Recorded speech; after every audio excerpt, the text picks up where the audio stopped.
3. Meniru orang yang berkuasa. Manusia dimanapun berusaha meraih kekuasaan, kehormatan, dan status. Kita menginginkan pin dan medali di baju upacara. Kita ingin menyandang gelar di depan nama. Kita ingin diakui, dianggap istimewa, dan dipuji. Kecenderungan ini bisa terkesan tidak produktif, tapi secara keseluruhan merupakan langkah yang cerdas. Dalam sejarah, orang dengan kekuasaan lebih besar dan status lebih tinggi memiliki akses lebih besar ke sumber daya, tak terlalu takut tentang bertahan hidup, dan terbukti lebih menarik bagi lawan jenis. Kita tertarik meniru perilaku yang membuat kita dihormati, disepakati, dipuji, dan memiliki status.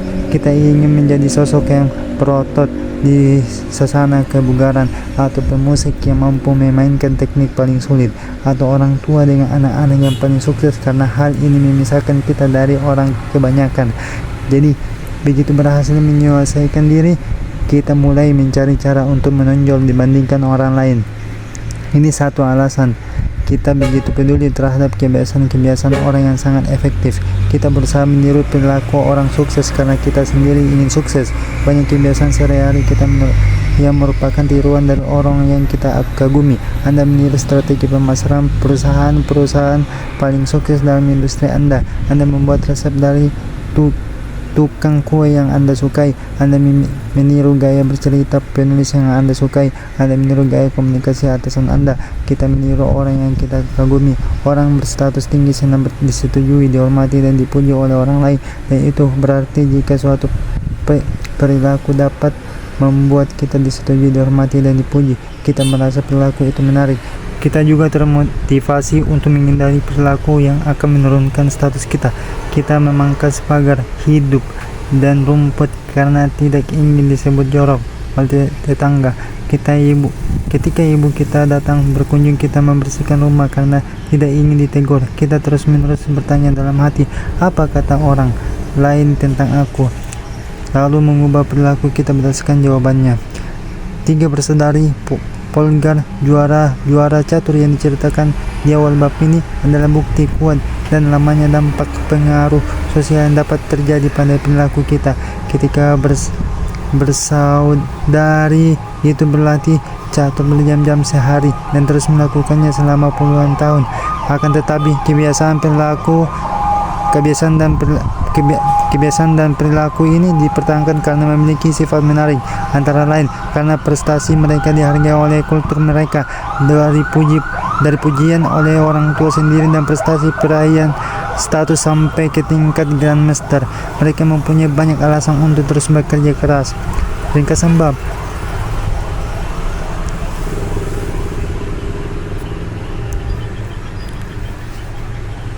bab. Kultur tempat kita tinggal menentukan perilaku mana yang menarik bagi kita. Kita cenderung mengambil kebiasaan yang dipuji dan diterima oleh kultur kita karena kita memiliki hasrat yang kuat untuk menyelesaikan diri dan menjadi bagian dari kelompok. Kita cenderung meniru kebiasaan tinggal kelompok sosial yang akrab, keluarga dan teman, orang banyak kelompok, dan orang berkuasa yang memiliki status dan prestasi. Salah satu hal yang paling efektif untuk dilakukan guna membangun kebiasaan yang lebih baik adalah bergabung dengan kultur tempat. 1. Perilaku yang Anda inginkan dianggap normal. Dan 2.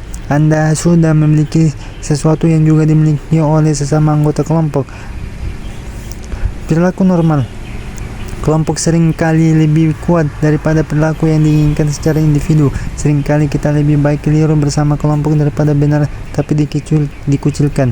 Jika suatu perilaku dapat membuat kita disetujui, dihormati, dan dipuji, kita merasa perilaku itu menarik.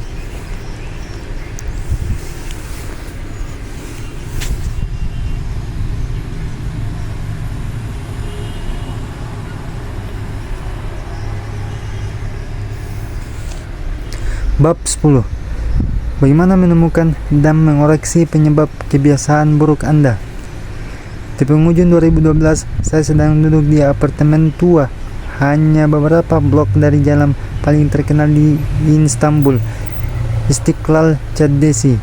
Saya sedang dalam lawatan 4 hari ke Turki dan pemandu saya, Mike, duduk santai di kursi tamu kusam tak begitu jauh dari saya. Mike bukan pemandu profesional, ia hanya seseorang asal Maine yang pernah tinggal di Turki selama 5 tahun. Tapi ia menawarkan diri mengantar saya berkeliling sewaktu saya berkunjung ke negeri itu, dan saya tidak keberatan.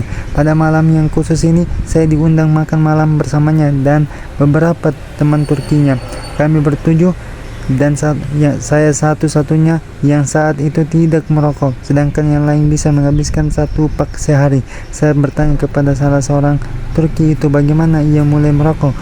Teman, katanya, selalu bermula dari teman. Ada teman yang merokok, lalu kita mencobanya.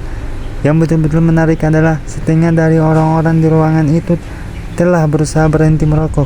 Mike sudah tidak merokok selama beberapa tahun saat itu, dan ia bersumpah menghentikan kebiasaan itu karena membaca buku berjudul Alan Carey Easy Way to Stop Smoking. Buku itu membebaskan Anda dari beban mental akibat merokok, katanya.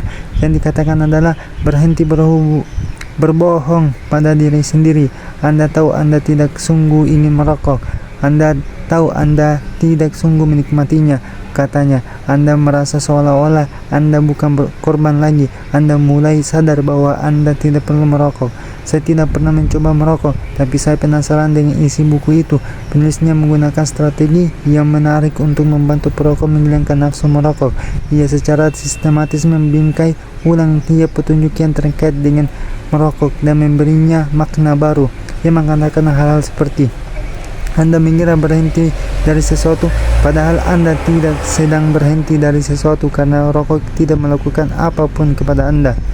Anda mengira merokok adalah sesuatu yang Anda butuhkan demi pergaulan, padahal tidak demikian. Anda dapat bergaul tanpa merokok sama sekali.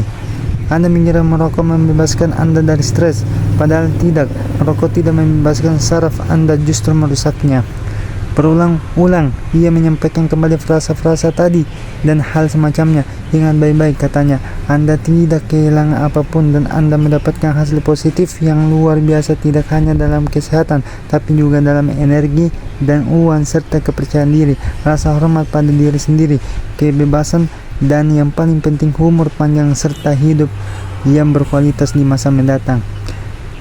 Ketika Anda sampai ke bagian akhir buku itu, merokok terkesan seperti hal yang paling konyol yang pernah dilakukan di dunia. Dan jika Anda tak lagi berharap merokok akan memberikan manfaat kepada Anda, tidak ada alasan lagi untuk merokok. Ini kebalikan dari hukum kedua, perubahan perilaku, menjadikannya tidak menarik.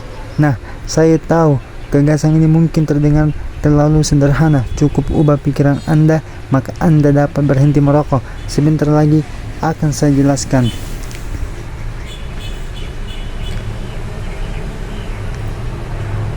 Dari mana asal gairah atau nafsu? Setiap perilaku memiliki gairah di tingkat permukaan dan motif yang lebih dalam. Saya sering merasakan gairah yang kira-kira seperti ini. Saya ingin makan taco. Seandainya Anda bertanya mengapa saya ingin makan taco, saya tidak akan menjawab, karena saya perlu makan untuk bertahan hidup. Padahal sesungguhnya di tempat yang lebih dalam, saya termotivasi untuk makan taco karena saya harus makan supaya tetap hidup. Motif yang lebih dalam adalah untuk mendapatkan makanan dan air, bahkan meskipun yang sangat saya inginkan adalah taco. Beberapa motif yang lebih dalam kita antara lain menghemat energi, mendapatkan makanan dan air, mendapatkan pasangan dan bereproduksi, menghubungkan dan mengaitkan diri dengan orang lain, mendapatkan penerimaan dan pengakuan dalam pergaulan, mengurangi ketidakpastian, meraih status dan prestasi. Gairah hanyalah manifestasi tertentu untuk motif yang lebih dalam. Otak manusia tidak berkembang meskipun sekarang Anda ingin sekali merokok, ingin memeriksa Instagram, atau ingin sekali bermain video game. Di tingkat yang dalam, Anda hanya ingin mengurangi ketidakpastian dan mengurangi kecemasan, diterima dan diakui dalam pergaulan, atau meraih status. Jika Anda perhatikan setiap produk yang membentuk kebiasaan, Anda akan melihat bahwa hampir semua produk itu tidak menciptakan motivasi baru, tapi sekedar memanfaatkan motif manusiawi yang sudah ada.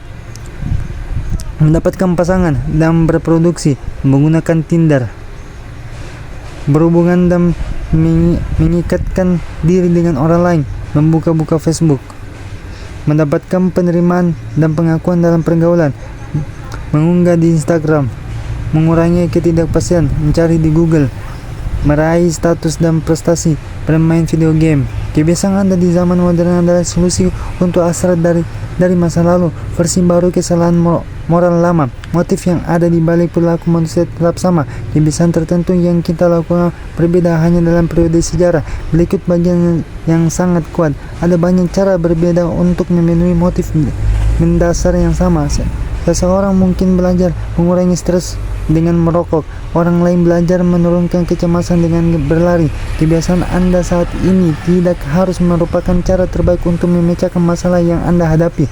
Cara itu hanya kebetulan telah Anda pelajari. Begitu mengaitkan suatu solusi dengan masalah-masalah yang perlu Anda pecahkan, Anda terus kembali ke situ. Semua kebiasaan terkait dengan asosiasi. Asosiasi ini menentukan apakah menurut kita suatu kebiasaan layak diulang atau tidak. Bagaimana dibahas dalam bab tentang kaidah pertama. Otak Anda terus menyerap informasi dan memeriksa petunjuk-petunjuk di sekitar. Setiap kali Anda menemukan petunjuk, otak Anda menjalankan simulasi dan membuat prediksi tentang apa yang dilakukan pada kesempatan berikutnya. Petunjuk, Anda melihat kompor sedang panas. Prediksi, kalau menyentuhnya aku akan terbakar, jadi aku tidak boleh menyentuhnya. Petunjuk, Anda melihat lampu lalu lintas akan menjadi hijau. Prediksi, kalau tancap gas mungkin aku akan berhasil melewati persimpangan dan tidak terlambat sampai di tujuan, jadi aku harus tancap gas. Anda terlihat petunjuk, mengelompokkannya berdasarkan pengalaman masa lalu menentukan tanggapan yang paling sesuai. Ini semua berlangsung dalam sekejap, tapi memainkan peran yang sangat penting dalam kebiasaan Anda karena setiap aksi didahului dengan prediksi. Hidup terasa reaktif, padahal sesungguhnya hidup itu prediktif. Sepanjang hari Anda membuat tebakan-tebakan terbaik tentang bagaimana harus beraksi berdasarkan apa yang Anda lihat dan berhasil di masa lalu. Anda tidak berhenti membuat prediksi tentang apa yang akan terjadi kemudian. Perilaku kita sangat bergantung pada prediksi. Dengan kata lain, perilaku kita sangat bergantung pada bagaimana kita menafsirkan peristiwa yang terjadi pada diri kita. Tidak harus realistis objektif peristiwa-peristiwa itu sendiri. Dua orang dapat melihat rokok yang sama. Satu orang merasakan dorongan untuk merokok, sedangkan yang lain terganggu oleh baunya. Petunjuk yang sama dapat memicu kebiasaan baik atau sebaliknya, tergantung prediksi Anda. Penyebab kebiasaan Anda sesungguhnya adalah prediksi yang mendahulinya. Prediksi ini mengantar ke perasaan yang terkait dengan bagaimana kita bisa menjelaskan gairah, perasaan, hasrat, dorongan. Perasaan dan emosi mengubah petunjuk yang kita dapatkan dan prediksi yang kita buat menjadi sinyal yang dapat kita terapkan. Sinyal itu membantu kita menerangkan apa yang sedang kita rasakan. Sebagai contoh, entah disadari atau tidak, Anda merasakan seberapa hangat atau dingin saat ini. Jika temperatur turun 1 derajat, Anda barangkali tidak akan mau berbuat apa-apa. Namun ketika temperatur turun 10 derajat, Anda akan merasa dingin dan mengambil baju hangat. Perasaan dingin Anda adalah sinyal yang menyuruh Anda beraksi. Anda merasakan petunjuk itu sepanjang waktu, tapi hanya ketika meramalkan bahwa Anda akan menjadi lebih baik dalam situasi yang berbedalah Anda melakukan aksi. Gairah adalah perasaan bahwa ada sesuatu yang hilang. Gairah adalah asal untuk mengubah keadaan internal. Ketika temperatur turun, ada kesenjangan antara apa yang tubuh Anda sedang rasakan dan apa yang ingin Anda rasakan. Kesenjangan antara keadaan saat ini dan keadaan yang Anda inginkanlah yang memberi alasan untuk bereaksi. Hasrat adalah perbedaan antara di mana Anda sekarang dan di mana Anda ingin berada di masa mendatang. Bahkan aksi yang paling kecil dipicu oleh motivasi untuk merasa berbeda daripada yang sedang Anda rasakan. Ketika Anda sedang ingin sekali makan, ingin sekali merokok, atau ingin sekali membuka media sosial, yang sesungguhnya Anda inginkan bukanlah keripik kentang, rokok, atau sekumpulan lain. Yang sesungguhnya Anda inginkan adalah merasa berbeda. Perasaan dan emosi memberitahu kita entah untuk bertahan pada keadaan saat ini atau melakukan perubahan. Perasaan dan emosi membantu kita memutuskan arah aksi yang paling baik. Pakar ilmu saraf menemukan bahwa ketika emosi dan perasaan menjadi lemah, kita sungguh kehilangan kemampuan untuk membuat keputusan. Kita tidak memiliki sinyal tentang apa yang harus dicari dan dihindari, seperti kata ilmuwan saraf Antonio Damasio. Emosilah yang menginginkan Anda menandai sesuatu sebagai baik, buruk, atau sama saja. Untuk ringkasnya, hasrat tertentu yang Anda rasakan dan kebiasaan yang Anda jalankan sungguhnya merupakan upaya untuk memenuhi motif-motif dasar yang ada di baliknya. Setiap kali suatu kebiasaan berhasil memenuhi suatu motif, Anda mengembangkan gairah untuk mengerjakannya lagi. Sejalan dengan waktu, Anda belajar meramalkan bahwa membuka media sosial akan membantu Anda merasa disukai, atau bahwa menonton YouTube akan memungkinkan Anda melupakan rasa takut. Kebiasaan menjadi menarik ketika kita mengaitkannya dengan perasaan-perasaan positif, dan kita dapat menggunakan wawasan ini demi keuntungan kita, bukan sebaliknya.